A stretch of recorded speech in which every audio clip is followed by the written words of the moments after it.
قل يا عبادي الذين أسرفوا على أنفسهم لا تقنطوا من رحمة الله. بسم الله الرحمن الرحيم. السلام عليكم ورحمة الله وبركاته.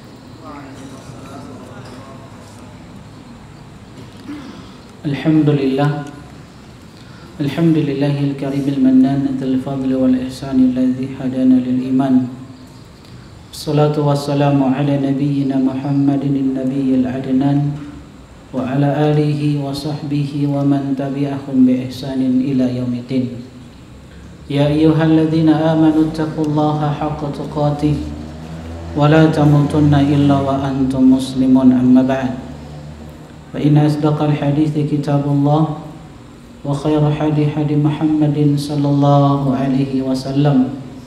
شر الأمور محدثاتها فإن كل محدثة بدعة وكل بدعة ضلالة وكل ضلالة في النار. Ma'asyiral muslimin, jamaah sekalian, ikhwani wa akhwati fillah, hafizani wa hafizakumullah. Alhamdulillah, terus kita bersyukur kepada Allah Subhanahu wa taala di malam yang berbahagia, di tempat yang sama-sama kita cintai, Masjid Al-Hijrah. Kita kembali berkumpul untuk sama-sama belajar, menuntut ilmu, dan terkhusus di dalam menambah keimanan kita kepada Allah Jalla wa'ala.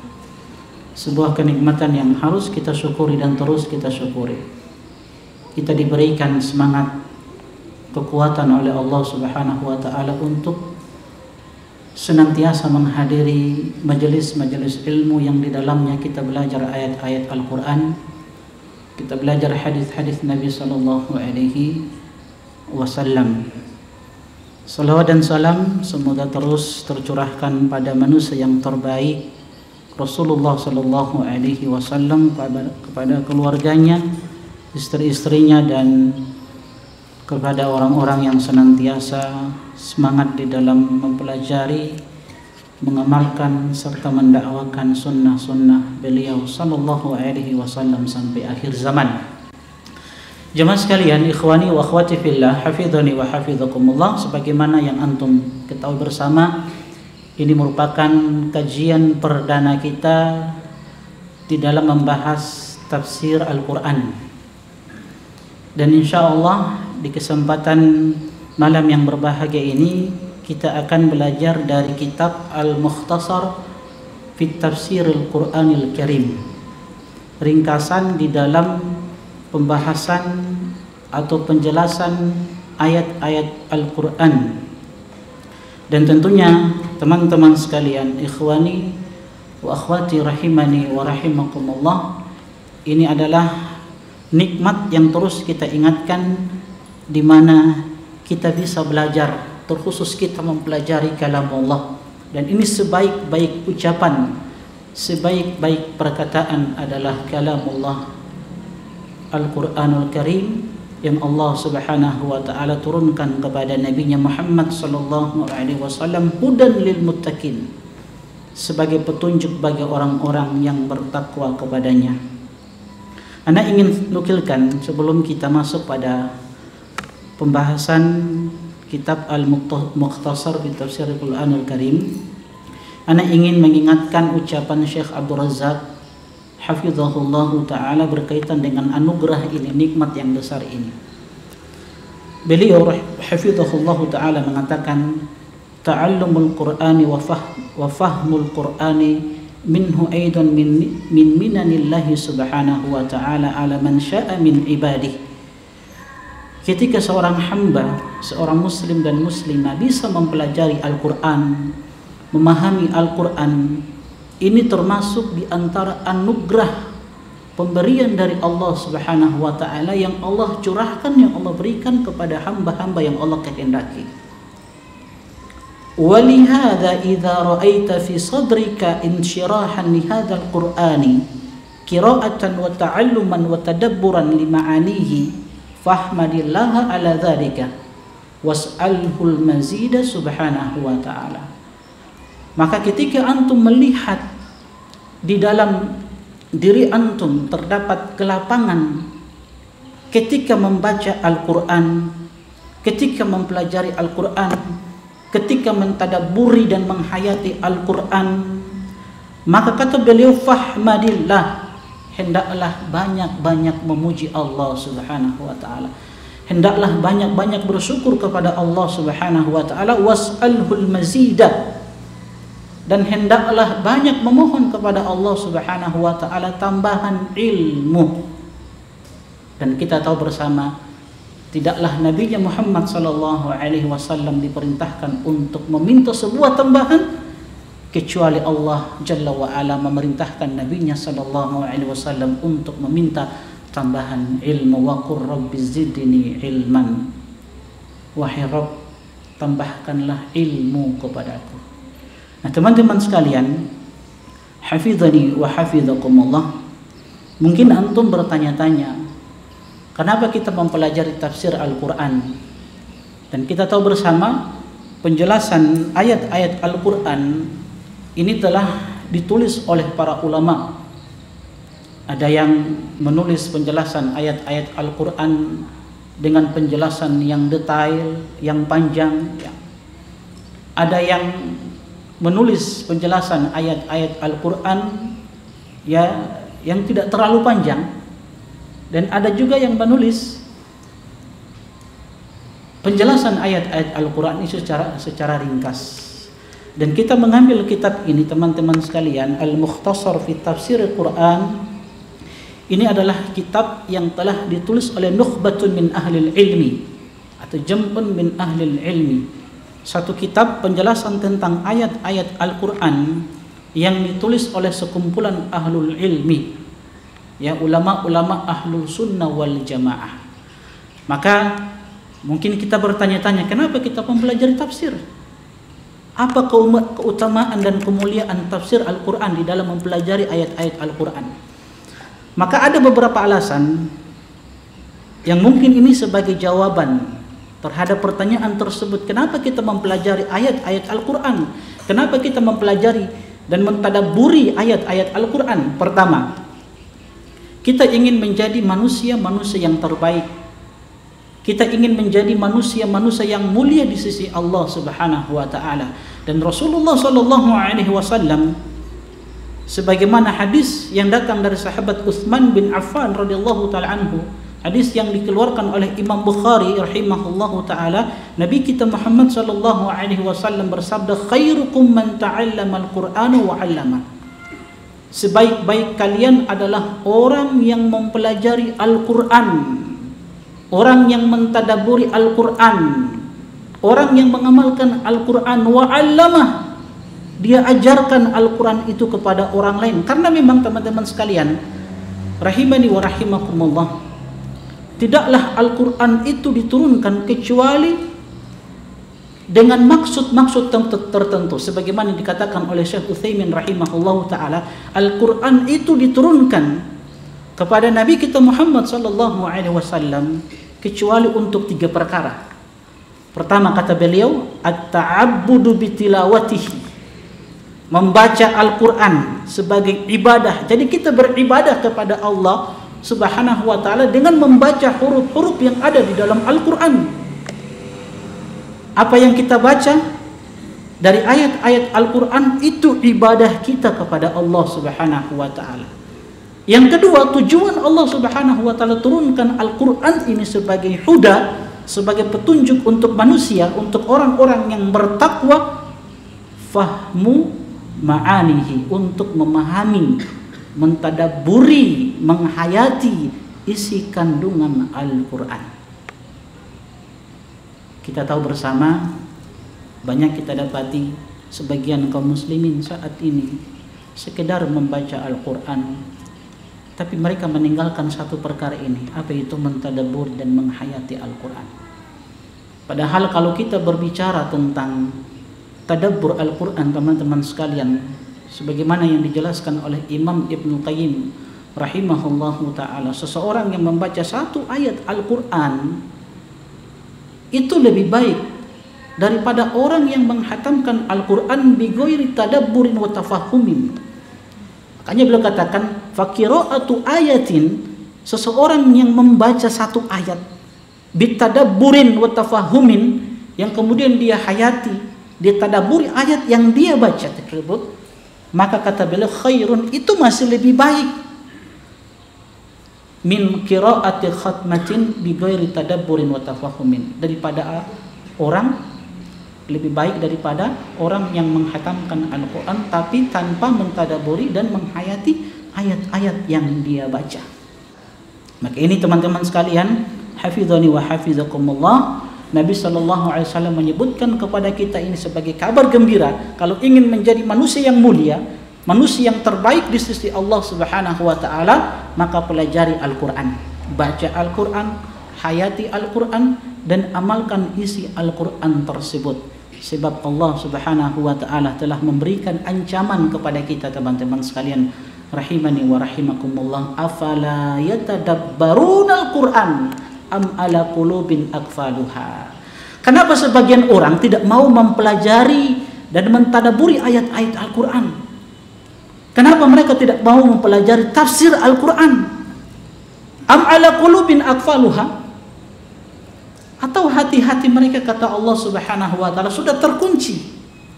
Makanya teman-teman sekalian, rahimani wa rahimakumullah, ketika seseorang meninggalkan membaca Al-Quran, apalagi menghayati Al-Quran, itu satu tanda yang sangat jelas bahwa hatinya itu sudah terkunci, sulit untuk menerima ayat-ayat Al-Quran. Kitabun anzalnahu ilaika mubarakun liyadabbaru ayatihi waliyatadzakkaru ulul albab. Sebuah Alkitab, Al-Quran, anzalnahu ilaika, kata Allah Subhanahu wa Ta'ala kepada Nabi Muhammad sallallahu alaihi wasallam, kitabun, kitab Al-Quran, anzalnahu ilaika, yang kami turunkan kepadamu wahai Muhammad sallallahu alaihi wasallam. Apa sifat Al-Quran itu? Mubarakun. Ternyata sifat Al-Quran itu membawa keberkahan. Jadi orang yang senantiasa baca Al-Quran, menghayati Al-Quran, apalagi mengamalkan Al-Quran, maka hidupnya pasti akan berkah. Sebab itu janji dari Allah Subhanahu wa Ta'ala, liyadabbaru ayatihi. Untuk apa Al-Quran kami turunkan kepadamu wahai Muhammad sallallahu alaihi wasallam? Untuk ditadabburi, dihayati, dipelajari makna-maknanya, waliyatadzakkaru ulul albab, dan supaya mereka, orang-orang yang berakal itu, mengambil pelajaran dari apa yang Allah kabarkan di dalam Al-Quran. Toha ma anzalna alaikal qur'ana litashqa, kata Allah. Toha ma anzalna alaikal qur'ana litashqa, tidaklah kami turunkan Al-Quran kepadamu wahai Muhammad sallallahu alaihi wasallam litashqa, agar engkau itu merasa sulit, agar engkau itu sengsara, berat di dalam menjalani kehidupan ini. Tidak. Makanya kata para ulama, Al-Quran wasyaqa itu la yajtami'ani. Al-Quran dan kesengsaraan itu tidak akan bertemu. Artinya kebahagiaan dan kesengsaraan itu tidak akan bertemu. Al-Quran itu sesuatu yang memberikan kebahagiaan bagi seorang hamba.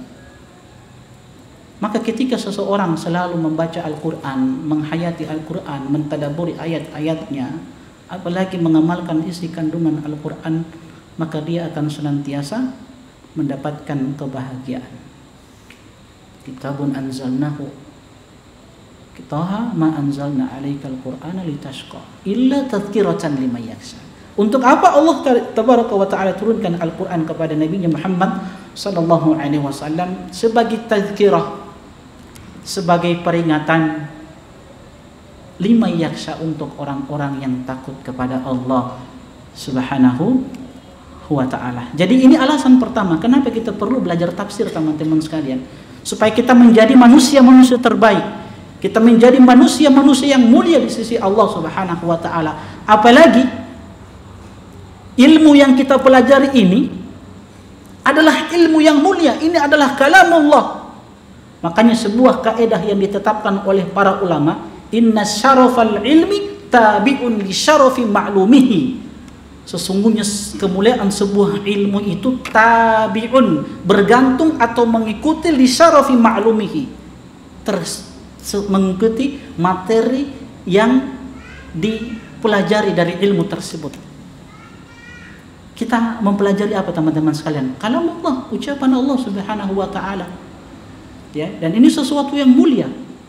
Maka tentunya kalau kita pelajari Al-Qur'an, kita akan menjadi mulia di sisi Allah Subhanahu wa ta'ala. Itu alasan pertama. Alasan yang kedua,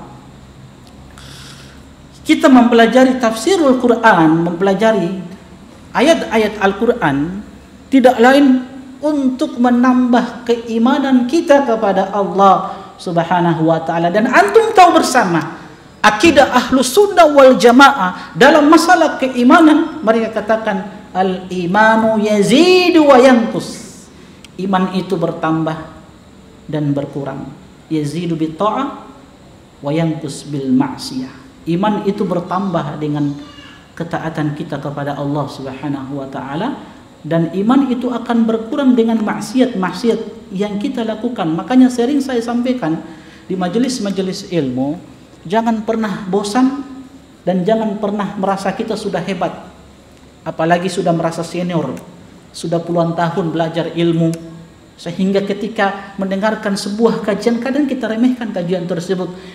Itu cuma pembahasan akidah, itu cuma pembahasan tafsir, anak sudah pelajari tafsir, untuk apa lagi anak duduk di majelis ilmu? Tidak. Ingat, iman itu bertambah dan berkurang. Mungkin anak pernah sampaikan, ada seorang ikhwan yang tadinya dia belajar sunnah-sunnah Nabi SAW. Tapi teman-teman sekalian, mungkin ketika dia meninggalkan majelis ilmu yang di dalamnya dia belajar akidah, dia belajar manhaj, dia belajar tafsir Al-Quran, akhirnya saat ini ikhwan tersebut sudah mulai menjauh dari sunnah Nabi SAW. Terakhir informasi yang sampai ke anak, ikhwan ini dia sudah mulai memberikan fatwa. Jadi ada seorang ikhwan datang kepadanya, minta solusi, minta fatwa, minta jawaban. Anak ingin bekerja di salah satu lembaga ribawi. Nah, kira-kira menurut antum bagaimana? Tapi tugas anak, pekerjaan anak cuma cari orang. Dia bilang tidak mengapa, boleh. Lihat, ini kan ini ta'awun dalam dosa dan maksiat, tidak boleh teman-teman sekalian. Dan terakhir saya dengar sudah membolehkan amalan-amalan bid'ah sekarang. Mungkin salah satu penyebabnya ya mengamalkan kaedah ambil baiknya buang buruknya. Mungkin seperti itu, waliyadzubillah. Maka kita belajar tafsir Al-Quran teman-teman sekalian untuk bagaimana menambah keimanan. Allah Jalla wa'ala sebutkan dalam surat Al-Anfal, ayat yang sering kita dengarkan, innamal mu'minuna alladzina idza dzukirallah wajilat qulubuhum. Sesungguhnya orang-orang yang beriman itu apabila disebutkan nama Allah Subhanahu wa taala, wajilat qulubuhum, maka bergetar hati-hati mereka. Wa idza tuliyat alaihim ayatuhu zadatuhum imana. Orang yang beriman itu kalau dibacakan kepada mereka ayat-ayat Al-Qur'an, Masya Allah, menambah keimanan mereka. Menambah keimanan mereka. Dan mungkin itu sebab dia akan dapatkan hidayah. Dan kalau kita belajar dari kisah-kisah para ulama, di mana mereka mendapatkan hidayah karena mendengarkan satu ayat dari Al-Quran yang dibacakan. Kisah yang ma'ruf yang antum tahu bersama, Fudail bin Iyad. Siapa yang tidak kenal Fudail bin Iyad? Seorang ulama yang dikenal keilmuannya. Itu kan mantan preman, perampok.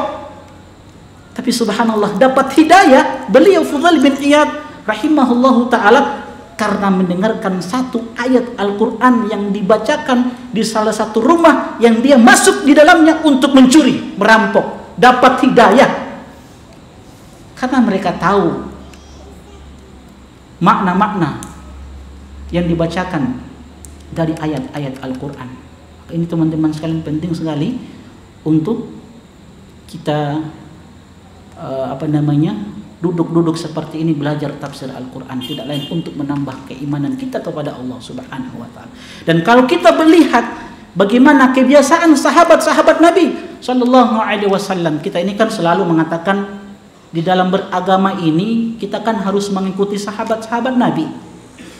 Mereka kan adalah panutan di dalam beragama. Makanya Imam Ahmad di dalam Ushulus Sunnah, pondasi yang pertama ya, atau pondasi yang kedua, beliau mengatakan Ushulus Sunnati indana ya, dasar-dasar berakidah dan bermanhaj indana menurut kami, kata beliau, menurut ahlu sunnah wal jamaah itu at-tamassuku bima kana alaihi ashabu Rasulillah sallallahu alaihi wasallam wal iktida'u bihim. Lihat, berpegang teguh dengan jalannya para sahabat Nabi sallallahu alaihi wasallam wal iktida'u bihim, dan mengikuti mereka. Nah, kalau kita melihat teman-teman sekalian, sahabat-sahabat dulu itu bersama Nabi sallallahu alaihi wasallam, mereka mempelajari Al-Qur'an. Sebagaimana apa yang diungkapkan oleh seorang sahabat yang bernama Jundub bin Abdullah radhiyallahu taala anhuma, beliau mengatakan kunna ma'an Nabi sallallahu alaihi wasallam wa nahnu fityanun hazawirah. Dulu kami bersama Nabi sallallahu alaihi wasallam, dan kami ketika itu masih anak-anak yang akan mendekati balik.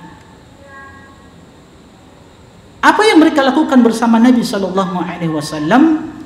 Kata beliau radhiyallahu taala anhu, fata'allamnal imana qabla an nata'allamal Quran. Bersama Nabi sallallahu alaihi wasallam belajar iman, belajar akidah dulu dengan Nabi sallallahu alaihi wasallam sebelum masuk mempelajari tafsir Al-Qur'an.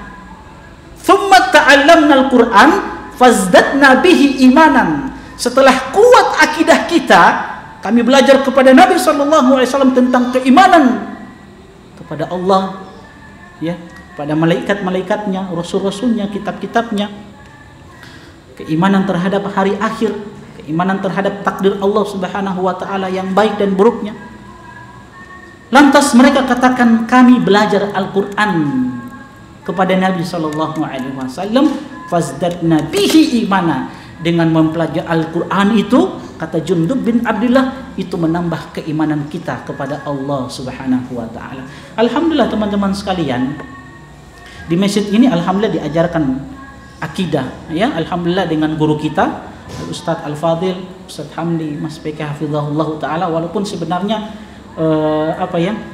kalau ada ustadz di hadapan ustadz sedang menyampaikan ilmu, kadang ustadz itu kata kore begitu ya. Alhamdulillah di masjid ini kita diajarkan akidah, kitab tauhid diajarkan oleh beliau, alhamdulillah. Maka kita perlu belajar Al-Qur'an, tafsir Al-Qur'an. Tidak lain untuk menyemah keimanan kita kepada Allah Subhanahu wa taala. Dan Imam At-Tabari rahimahullahu taala mengatakan, inni la a'jabu mimman qara'a Al-Qur'an wa lam ya'lam ta'wilahu. Sungguh aku itu ta'ajub, heran dengan sebagian orang atau sebagian penuntut ilmu yang menisbatkan diri mereka kepada ilmu, yang mereka mengatakan kami ini adalah pengikut Nabi sallallahu alaihi wasallam, mengikut para sahabat-sahabat radhiyallahu taala anhum ajmain. Yang membuat aku ta'ajub, orang-orang yang mengaku membaca Al-Qur'an, tapi mereka tidak mengetahui makna dari ayat-ayat Allah Subhanahu wa taala. Kaifa yataladzadzu bi qiraatihi? Bagaimana mungkin ada orang yang tidak memahami ayat yang dia baca dan dia merasa lezat, merasakan ketenangan, merasakan kenikmatan ketika dia membaca Al-Qur'an, ketika dia mendengarkan imam membacakan ayat-ayat Allah Subhanahu wa ta'ala. Maka ini teman-teman sekalian, alasan yang kedua kenapa kita mempelajari tafsir Al-Qur'an. Alasan yang ketiga, kita membahas tafsir ayat-ayat Al-Qur'an, ayat-ayat Allah Subhanahu wa ta'ala, karena kesempurnaan agama seseorang itu didapatkan dengan mempelajari tafsir Al-Qur'an dan mengamalkan isi kandungan Al-Qur'an. Kesempurnaan agama seseorang itu didapatkan dengan mempelajari Al-Qur'an, mentadaburi ayat-ayat Al-Qur'an serta mengamalkan isi kandungan Al-Qur'an. Dan ini Allah Subhanahu wa taala ingatkan di dalam Al-Qur'an ketika Allah Subhanahu wa taala berbicara tentang nabinya Muhammad sallallahu alaihi wasallam, kitabun anzalnahu ilaika. Kitabun anzalnahu ilaika. Sebuah Al-Qur'an, sebuah kitab yang kami turunkan kepadamu wahai Muhammad sallallahu alaihi wasallam, litukhrijan nas minadh-dhulumati ila nur. Yang tidak lain Al-Qur'an ini untuk engkau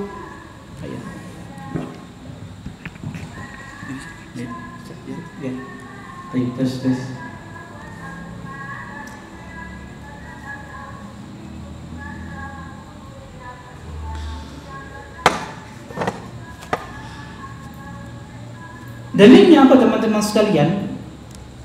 Bahwa mempelajari tafsir Al-Quran ini merupakan kesempurnaan agama seseorang. Allah Jalla wa'ala berfirman dalam surat Ibrahim ayat yang pertama, Allah berfirman, kitabun anzalnahu ilaika litukhrijan nasa minadh-dhulumati ila nur bi'idzni rabbihim ila siratil azizil hamid.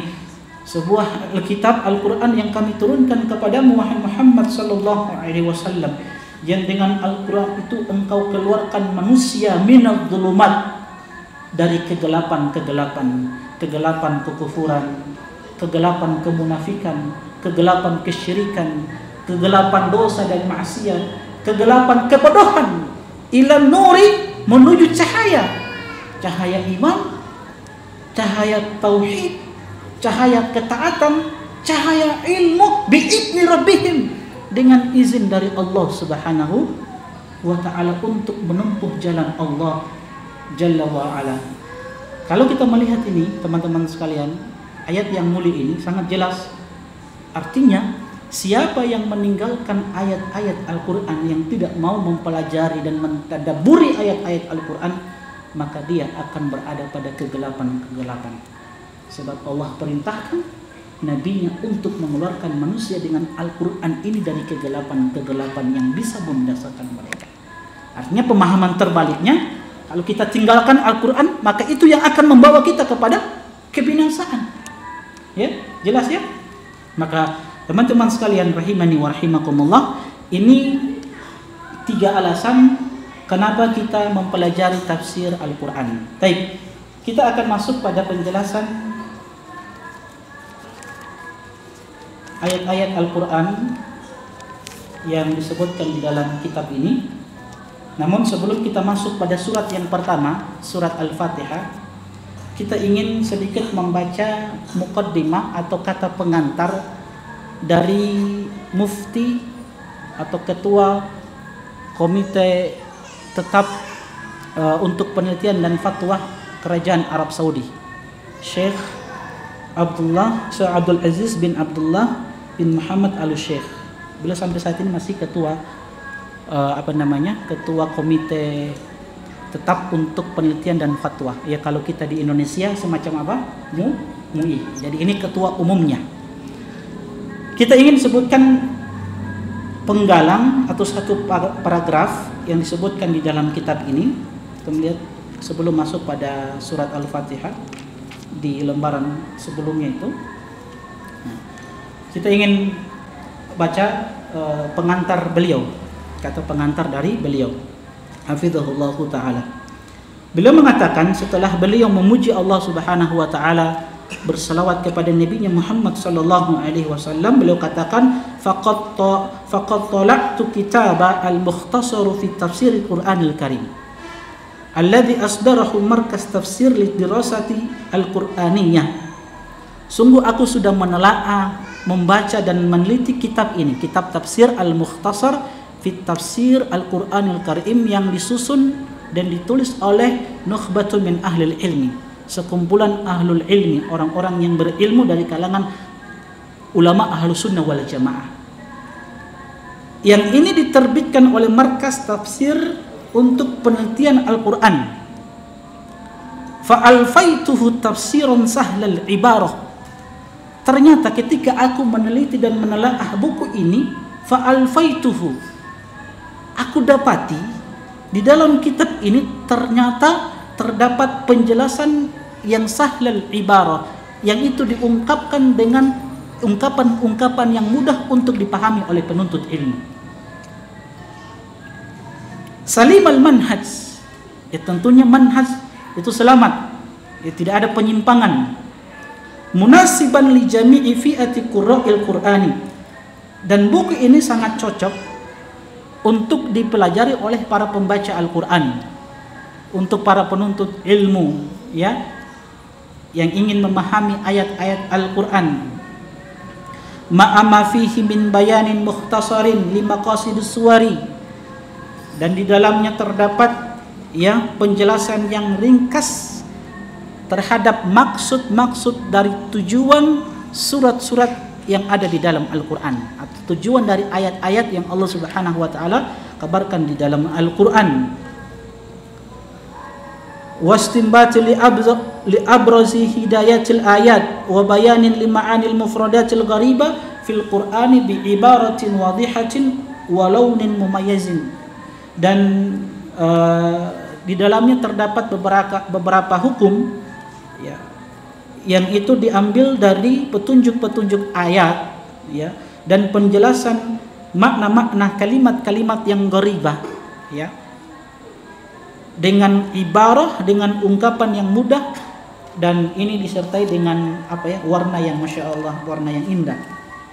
Kita lihat masya Allah, ya, berwarna. Kata beliau, wa huwa jadirun bil qiraati wan nasri wad da'mi. Dan ternyata buku ini sangat bagus, sangat layak untuk dibaca, dipelajari, disebarkan, dan perlu kita dukung seperti ini, buku-buku seperti ini.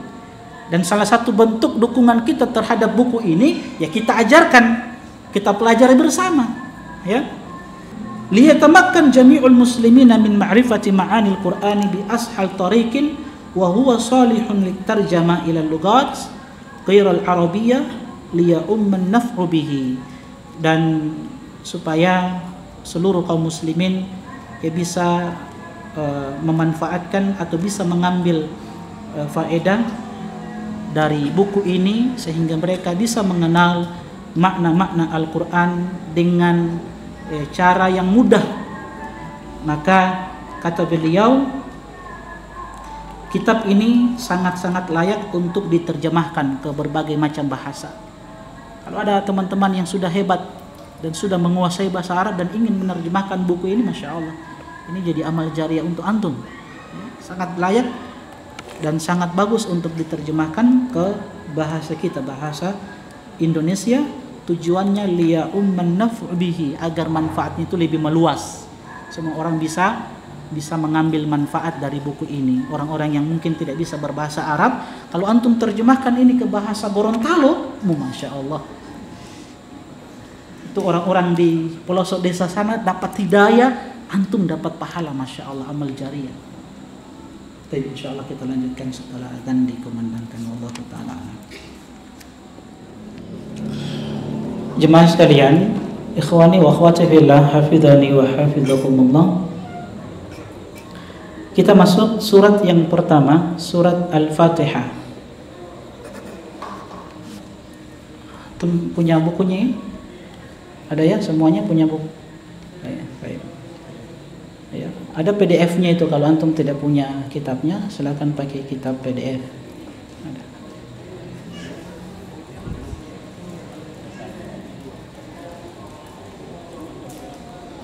Oke, ya. Surat Al-Fatihah. Surat Al-Fatihah. Dan ini surat pertama di dalam Al-Quran. Surat yang Nabi SAW berikan nama khusus surat Al-Fatihah. Jadi ini salah satu surat yang Nabi SAW berikan langsung namanya surat Al-Fatihah. Ada beberapa surat yang diberikan nama langsung oleh Nabi SAW. Al-Fatihah, kemudian Al-Baqarah, Ali Imran, Al-Kahfi, dan selainnya. Walaupun kita katakan ini terjadi silang pendapat di kalangan para ulama, apakah nama-nama surat di dalam Al-Quran itu semuanya diberikan nama oleh Nabi sallallahu alaihi wasallam. Itu ada selang pendapat di kalangan para ulama. Ya, sebagian para ulama mengatakan semua nama surat di dalam Al-Qur'an yang memberikan nama adalah Nabi kita Muhammad sallallahu alaihi wasallam. Sebagian ulama tidak. Mereka katakan hanya sebagian surat saja yang Nabi sallallahu alaihi wasallam berikan nama. Di antaranya surat Al-Fatihah. Adapun surat-surat yang lainnya itu penetapannya dari ijtihad para sahabat Nabi sallallahu alaihi wasallam radhiyallahu taala anhum ajma'in. Ala kulli hal, surat Al-Fatihah ini adalah surat pembuka. Makkiyah. Coba antum lihat di bawahnya tertulis Makkiyah. Apa maksud dari Makkiyah? Maksudnya adalah ayat-ayat yang terdapat di dalam surat Al-Fatihah ini diturunkan kepada Nabi kita Muhammad sallallahu alaihi wasallam ketika beliau masih berada di Mekah sebelum melaksanakan hijrah ke kota Madinah.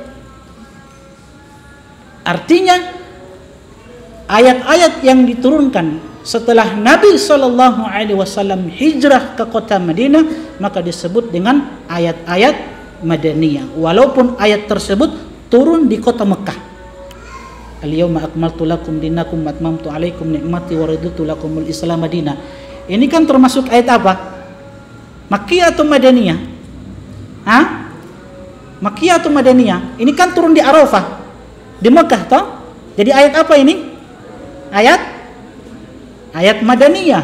Kenapa? Sebab ayat ini turun ketika Nabi sallallahu alaihi wasallam berhijrah ke kota Madinah. Jadi semua ayat yang Allah turunkan kepada Nabi Muhammad sallallahu alaihi wasallam setelah Nabi melakukan hijrah ke kota Madinah itu disebut dengan ayat-ayat Madaniyah. Adapun ayat-ayat yang diturunkan kepada Nabi sallallahu alaihi wasallam sebelum Nabi diperintahkan untuk berhijrah ke kota Madinah, maka ayat-ayat tersebut disebut dengan ayat-ayat Makkiyah. Dan surat Al-Fatihah ini adalah surat Makkiyah, artinya ayat-ayat yang disebutkan di dalam surat Al-Fatihah diturunkan kepada Nabi sallallahu alaihi wasallam sebelum beliau sallallahu alaihi wasallam melaksanakan hijrah ke kota Madinah. Min maqasidis surah, di antara tujuan surat ini. Apa tujuan surat ini? Disebutkan dalam kitab ini tahqiqul ubudiyatil khalisati lillahi tabaraka wa ta'ala. Inti dan tujuan dari surat yang agung ini, surat yang mulia ini adalah untuk bagaimana kita merealisasikan penyembahan ubudiyah, penghambaan kita kepada Allah Subhanahu wa taala. Jadi merealisasikan ibadah khalisah yang betul-betul ibadah itu murni milik Allah Subhanahu wa ta'ala. Ini maksud dan tujuan dari surat ini, surat Al-Fatihah. Sekali lagi, untuk apa? Bagaimana kita merealisasikan penyembahan ibadah kita yang murni kepada Allah Subhanahu wa ta'ala. Kita akan baca tafsir dari surat Al-Fatihah. Sebelum kita membaca tafsirnya, ya kita meminta mungkin satu orang membacakan surat Al-Fatihah. Ya satu orang saja yang suaranya Masya Allah merdu. Yang tidak merdu juga tidak apa-apa. Yang srek-srek kayak gitu. Oke. Silakan, siapa yang mau baca? Supaya kita dapat rahmat. Oke.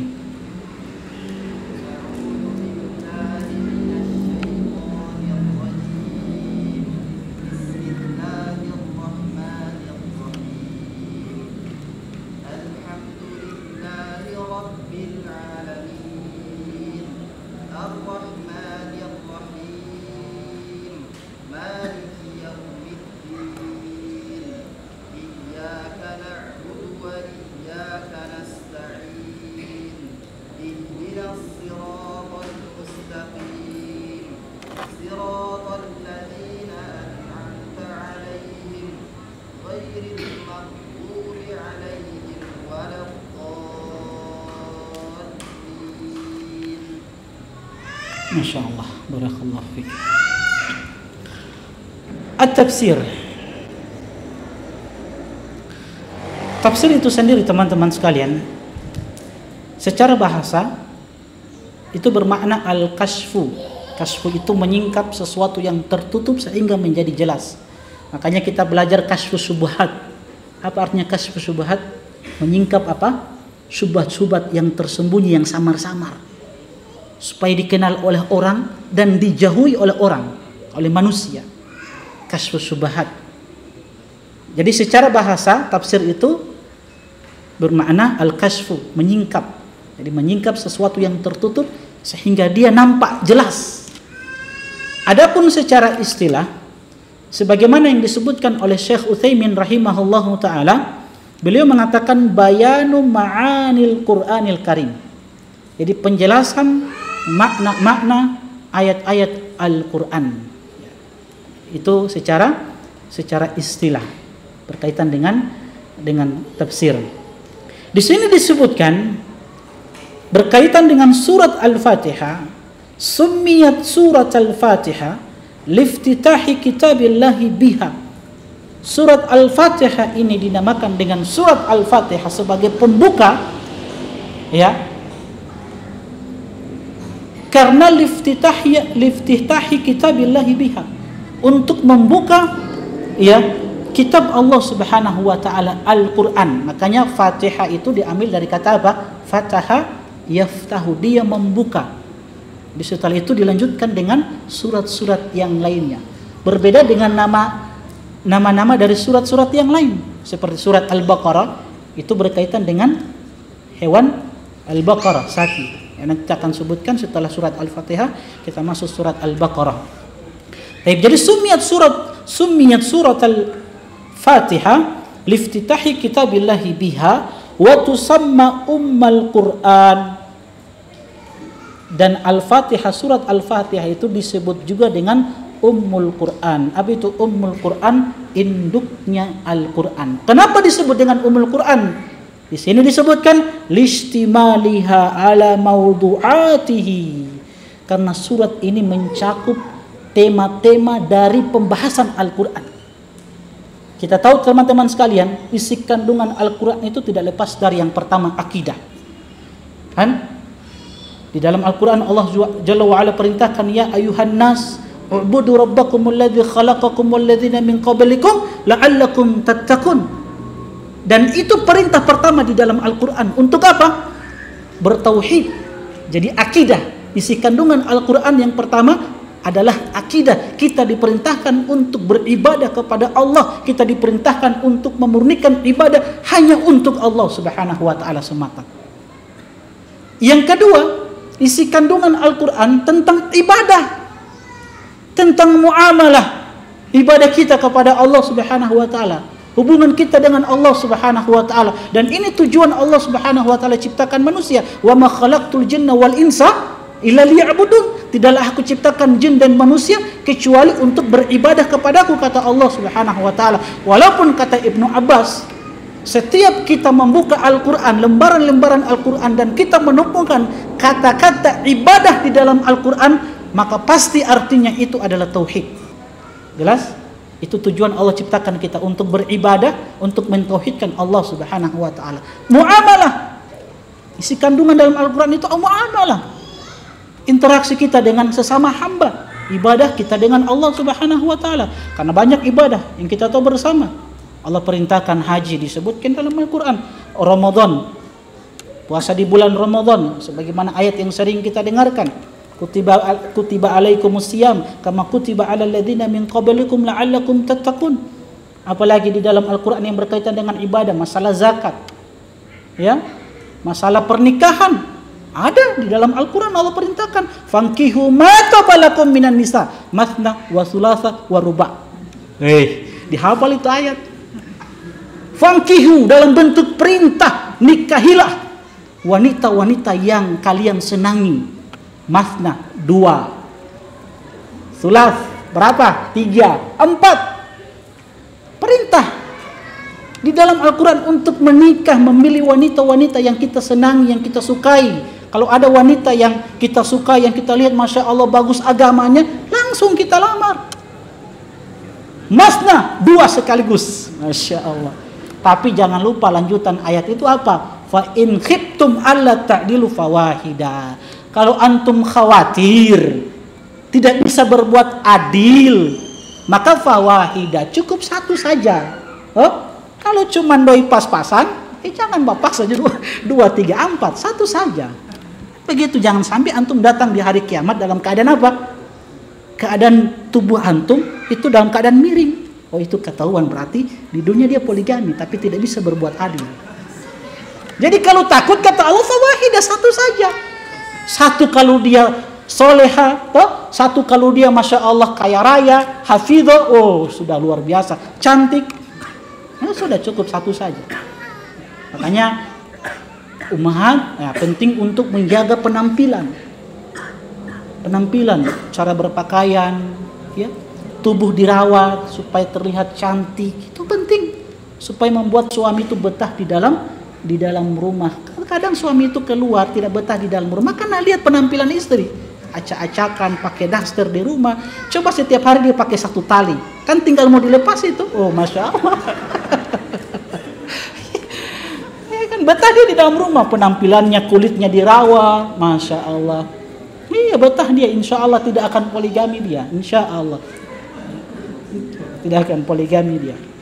Jadi akidah, isi kandungan Al-Quran akidah. Kedua, ibadah, muamalah. Di dalam Al-Quran kita diperintahkan untuk bermuamalah. Salah satu contoh dalam surat Al-Baqarah berkaitan dengan hutang piutang.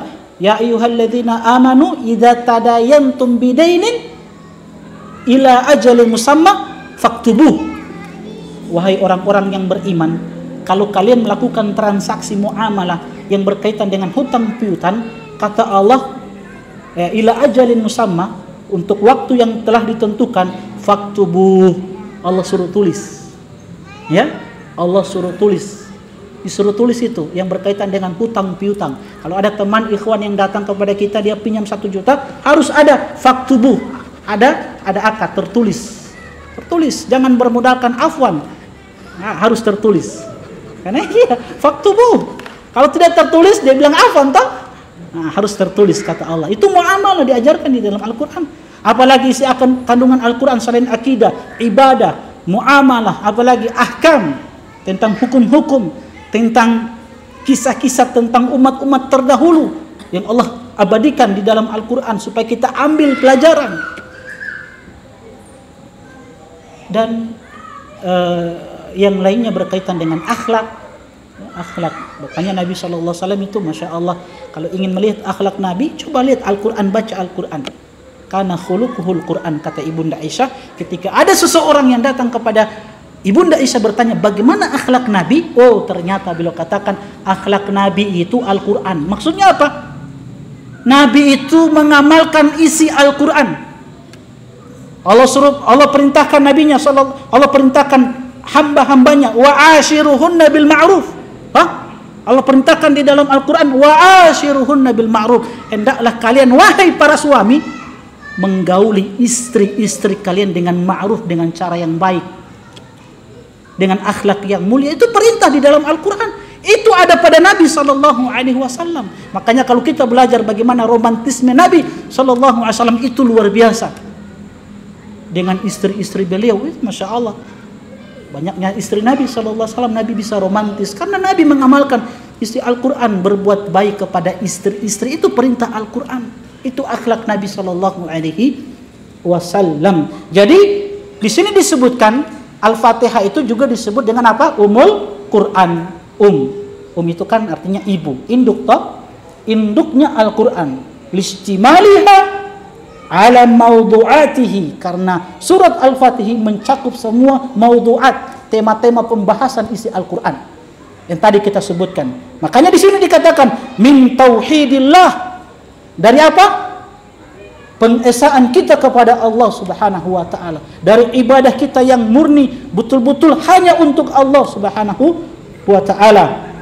Wa ibadatin, begitu pula ibadah, ya tadi kita sebutkan, wa ghairi dzalika, dan yang lainnya dari tema-tema pembahasan di dalam Al-Quran yang tadi kita sebutkan, muamalah, kemudian akhlak, kemudian ahkam, kemudian kisah-kisah umat terdahulu. Makanya teman-teman sekalian, kenapa tadi kita sebutkan alasan yang kedua, kalau kita mempelajari ayat-ayat Al-Quran ini akan menambah keimanan kita, sebab di dalamnya ada kisah-kisah umat terdahulu yang kita ambil pelajaran kenapa Allah binasakan mereka.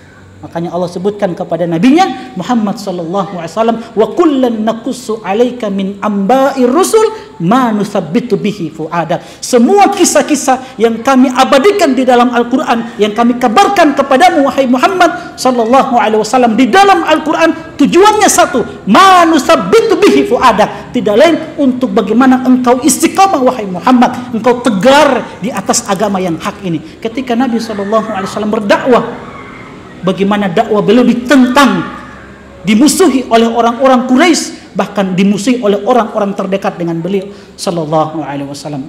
Maka Allah ceritakan tentang bagaimana keadaan nabi-nabi terdahulu supaya Nabi sallallahu alaihi wasallam itu kuat, istiqamah di dalam mendakwahkan Islam, di dalam mendakwahkan sunnah-sunnah beliau sallallahu alaihi wasallam. Itu yang kita inginkan, supaya kita istiqamah. Hanya salah satu metode yang dipakai Al-Quran ini untuk bagaimana kita istiqamah itu, Allah ceritakan tentang umat-umat yang Allah binasakan, umat-umat yang Allah muliakan, supaya kita ambil pelajaran. Jamaah sekalian, ikhwani wa akhwati fillah rahimani wa rahimakumullah. Wa hiya di sini apa? Kembali ke surat Al-Fatihah. Wa hiya suratul Fatihah a'zam suratin fil Quran. Dan surat Al-Fatihah ini adalah surat yang paling agung di dalam Al-Quran.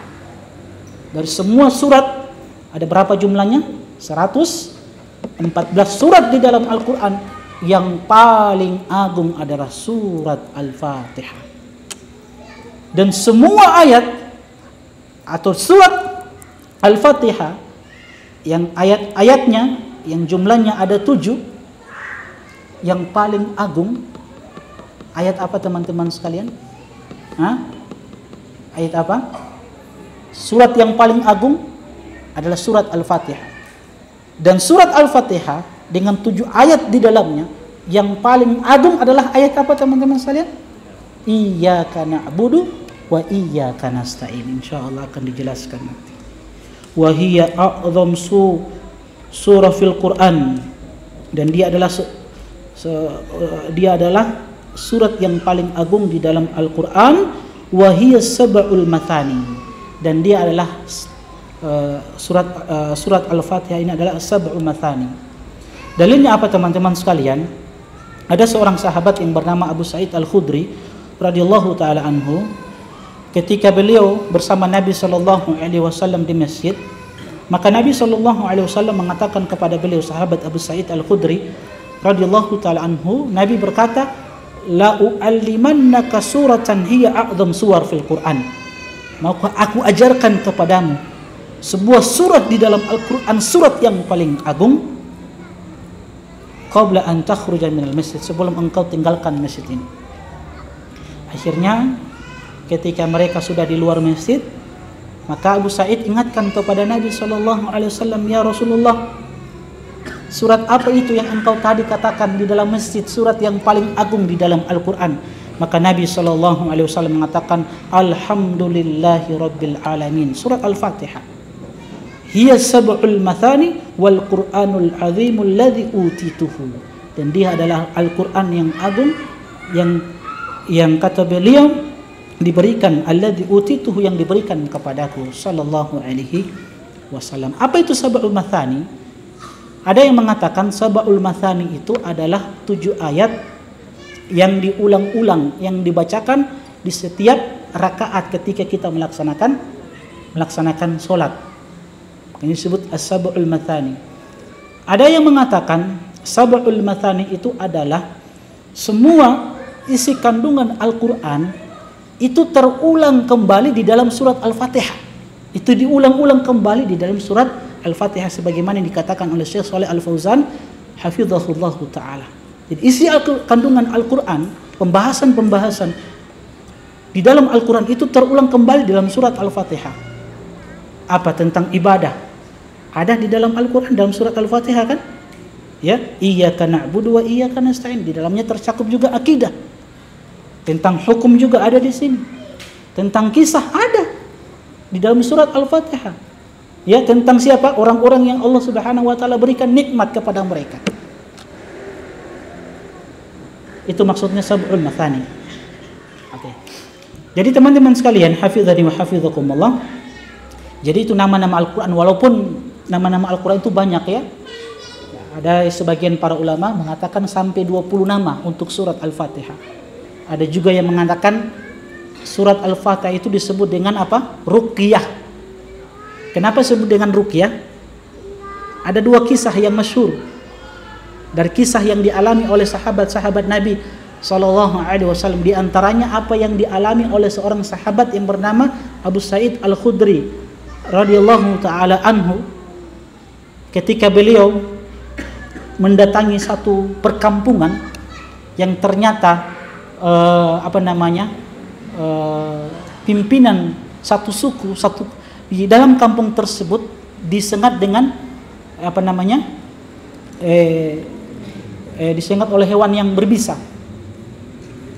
Maka mereka meminta kepada Abu Sa'id Al-Khudri untuk meruqyah orang tersebut. Maka Abu Sa'id Al-Khudri membacakan surat Al-Fatihah. Maka seketika itu penyakit orang ini sembuh. Dihadiahkan 30 ekor kambing untuk Abu Sa'id Al-Khudri. Ada juga kisah yang lain tentang seorang sahabat yang mendatangi seorang yang gila. Kemudian keluarga dari orang yang terkena penyakit gila ini meminta kepada sahabat ini untuk meruqyah, menyembuhkan orang tersebut. Maka sahabat ini membaca surat Al-Fatihah.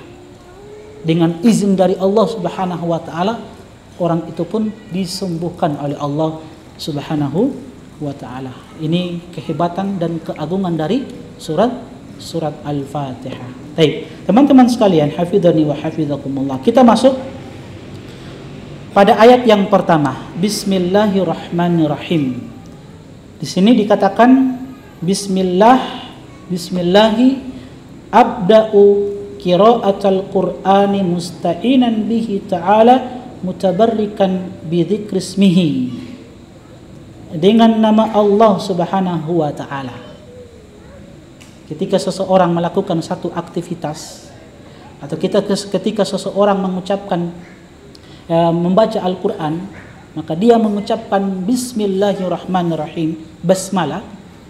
Maka kata beliau, abda'u qira'atal Quran, dengan nama Allah aku memulai membaca Al-Quran, musta'inan, memohon pertolongan kepada Allah Subhanahu wa taala, mutabarrikan bi dzikrismihi, dan mencari keberkahan dengan nama Allah Subhanahu wa taala. Makanya ba di sini kalau kita belajar bahasa Arab namanya babul isti'anah, dengan nama Allah Subhanahu wa taala.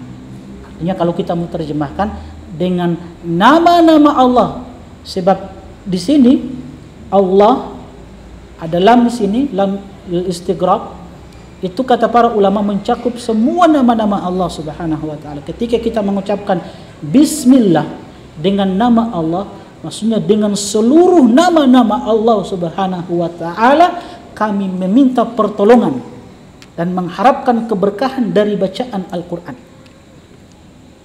Jelas? Walaupun basmalah, bismillahirrahmanirrahim, dalam surat Al-Fatihah ini teman-teman sekalian, ada silang pendapat di kalangan para ulama. Ada yang mengatakan bahwasanya basmalah ini bukan bagian dari surat Al-Fatihah. Setelah mereka ulama sepakat bahwa basmalah, kalau kita sebut basmalah berarti bismillahirrahmanirrahim. Kalau kita sebut tasmiyah berarti bismillah tanpa ar-Rahman ar-Rahim. Itu perbedaan antara basmalah dengan tasmiyah. Nah, ulama sepakat sebelum mereka khilaf berbeda pendapat tentang basmalah, sepakat dulu bahwa basmalah itu bagian dari Al-Quran. Dalilnya apa? Innahu min Sulaiman wa innahu bismillahirrahmanirrahim. Sesungguhnya surat itu datang dari Sulaiman dan sesungguhnya isinya bismillahirrahmanirrahim. Itu sepakat para ulama bahwa basmalah itu bagian dari Al-Quran.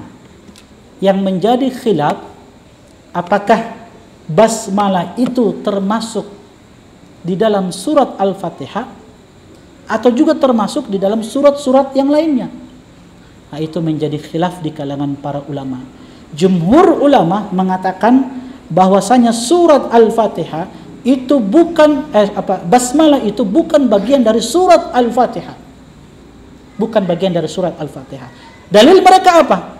Hadits qudsi dari sahabat Abu Hurairah radhiyallahu taala anhu, bahwasanya Nabi sallallahu alaihi wasallam bersabda, qala Allah tabaraka wa taala, Allah berfirman, hadits qudsi. Apa kata Allah? Qasamtu sholata baini wa baina 'abdi nisfaini. Aku itu, kata Allah subhanahu wa ta'ala, membagi solat itu maksudnya surat Al-Fatihah. Aku bagi surat Al-Fatihah itu nisfaini baini wa baina 'abdi, antara diriku dan hambaku.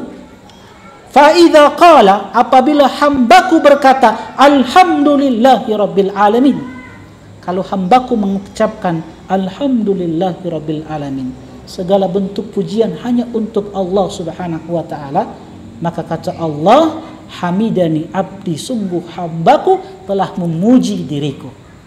Fa'idha qala ar-rahmanur rahim, apabila hambaku berucap ar-rahman ar-rahim, Allah itu maha pengasih, maha penyayang, Allah berfirman, athna alayya abdi, hambaku menyanjung diriku.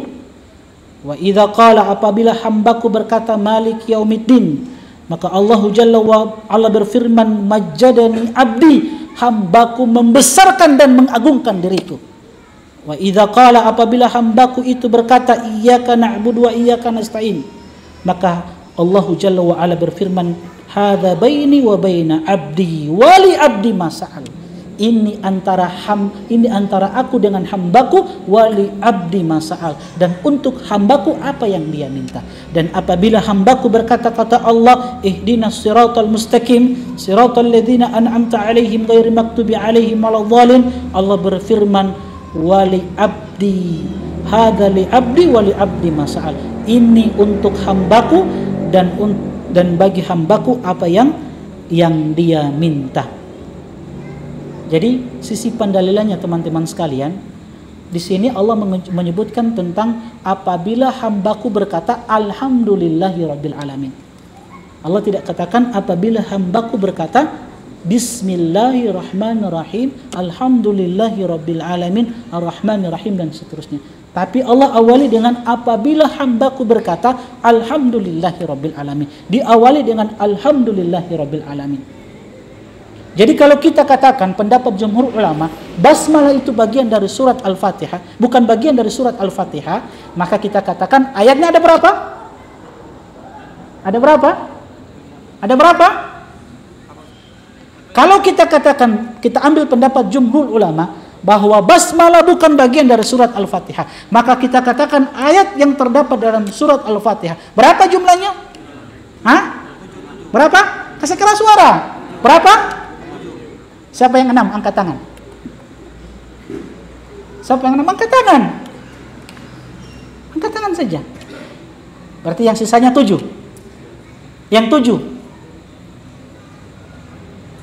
Yang lain tawakuf. Tidak kasih fatwa. Kalau kita katakan basmalah itu bukan bagian dari surat Al-Fatihah, maka jumlah ayat dalam surat Al-Fatihah berjumlah 7 ayat, tetap 7. Gimana 7? Alhamdulillahirabbil alamin 1, Ar-Rahmanir Rahim 2, Malik Yaumiddin 3, Iyyaka na'budu wa iyyaka nasta'in berapa? 4, Ihdinas siratal mustaqim 5, Siratal ladzina an'amta 'alaihim 6, Ghairil maghdubi 'alaihim waladhdallin 7. Kalau kita mengambil pendapatnya Syafi'iyah, ulama-ulama Syafi'iyah, dan ini wallahu ta'ala alam pendapat yang kuat, bahwasanya basmalah itu bagian dari surat Al-Fatihah. Apa dalil mereka? Ulama Syafi'iyah, mereka berdalilkan dengan hadis yang diriwayatkan oleh Imam Al-Baihaqi, dan ini hadis yang disahihkan oleh Syekh Al-Albani rahimahullahu ta'ala, bahwasanya Nabi SAW mengatakan, idza qara'tum alhamdulillah, apabila kalian membaca alhamdulillah, faqra'u, maka bacalah bismillahirrahmanirrahim, innaha ummul Quran, sesungguhnya dia adalah ummul Quran, induknya Al-Quran, ala kulli hal. Ya, ala kulli hal.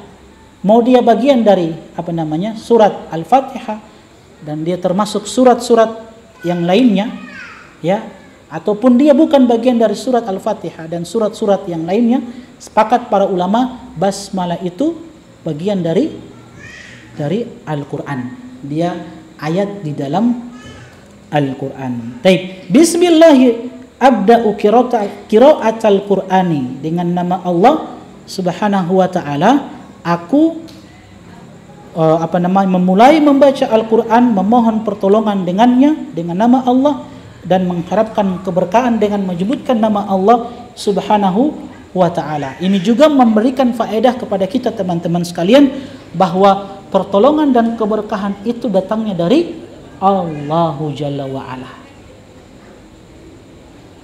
Ketika seorang itu diperintahkan atau dianjurkan untuk mengawali aktivitasnya dengan basmalah, itu sebenarnya hakikatnya Allah Subhanahu wa taala ingin mengikat hatinya dengan Al-Qur'an, dengan Allah Subhanahu wa taala, supaya hati kita itu tergantung terus dengan Allah Subhanahu wa taala. Dan semua aktivitas yang tidak diawali dengan basmalah, dengan bismillah, itu kata Nabi SAW terputus dari keberkahan.